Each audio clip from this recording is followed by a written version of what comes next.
this is a family, and the boy said he hadn't been to school for at least 2 years.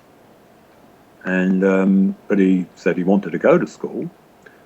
So we talked about what they all wanted and how they wanted to get on better as a family, and what difference it would make if he went to school. And then they asked if they could come back for another session before school started. So we had a follow-up session, and they felt happier and felt they were making progress, and he was, reading more and doing more things with the family.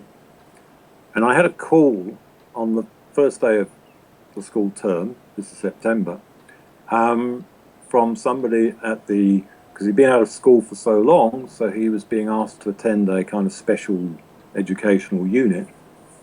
I had a call from the teacher there to say that he'd shown up for school that day, and for them it's like a miracle because he hadn't been to school, she said, for 3 years, and she really wanted to know what advice I could give them as professionals for working with him, and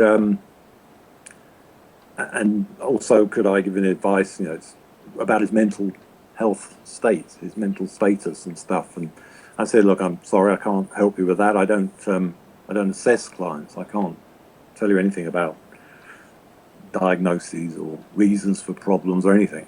And in terms of advice, I said I can't help you with that either, because I've talked only in general terms about him wanting to go to school and how he, what he wanted from that. But I didn't get into the detail of what lessons and how he'd be learning and all that. I hadn't done that. So I said, I don't want to be unhelpful, but I can't help.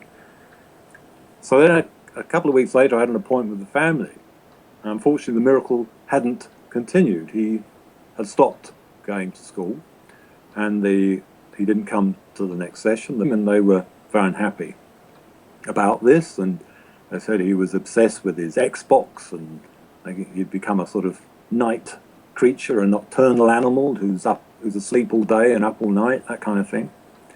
So it was quite hard. But we talked about how they were managing that situation, how they would know they were moving forward in that situation, what would be signs of progress. And then when they came back, they said that he had accepted what we call here home tuition. That's teachers coming to the home.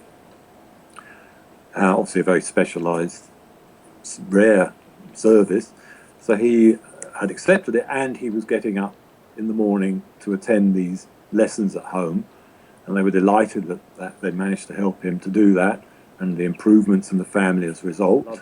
I've always loved working with families, and it's also interesting to hear about progress even when you're not seeing the kind of referred client. The younger man, the son, is the problem. I'm actually thinking I don't necessarily need to see him. And I love the comment that Insu Kim Berg once made when she was presenting to one of our open events for her. And she said, I've treated loads of adolescents I've never met. It was a wonderful comment. And yesterday I mentioned a home visit. This boy refused to come out of his room. And so I said it wasn't for us to go in the room and get him out. That was the family's job. And I had carried out the meeting with the mother and her 2 female relatives who came in from neighbouring flats who were all concerned about this boy not getting up, not going to school, and being very rude to his mother. And the boy stayed in his room. So, it's back to the same principle, a systemic principle, if you like, of you don't actually have to see the whole system because there's a ripple effect. That the boy you talked about first, that he was accepting the home tutoring and getting on with his studies, and that might be missed by another model, that you wouldn't see that as an accomplishment because you have too high standards. And Well, I think most professionals would say that is progress, given his particular history, because it's so dropped out the system. If instead of 3 years he hadn't been to school for 3 months, then you would say, well, the fact that he's doing some learning at home but he's not going back to school would be a kind of failure. not a complete failure, but not what was wanted. Mm-hmm. But in his situation, I think I'd be very surprised if there's anybody who would say that what's happened there is not good. Yeah.